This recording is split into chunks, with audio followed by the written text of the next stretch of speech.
Yonder, and this one looks like a really fun competitive worker placement game that has a lot of unique aspects to it. What's really interesting about this game is that the workers actually operate more like a resource rather than your traditional workers in a worker placement game.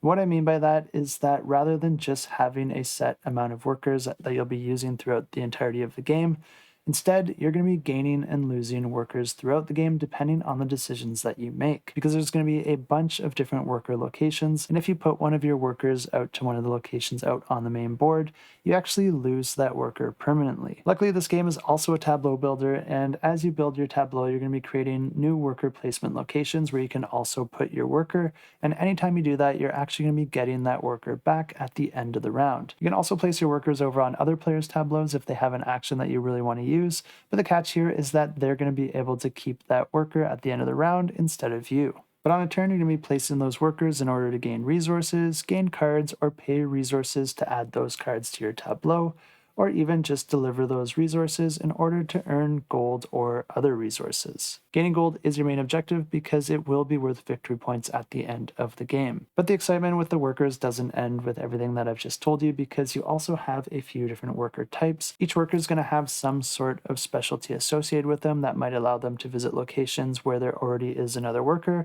or they might grant you a discount for actions that come with a cost, or they might even give you a multiplier on resources that you're gaining. Any workers that remain with you at the end of the round, you're also going to have to feed, and each worker is going to be eating different amounts and different types of food depending on the type of worker they are. And the way that you get new workers is that at the end of the round, each player is going to be drafting one of these boats from the top of the board. This will get you the workers on that boat, but each boat also does come with a special ability.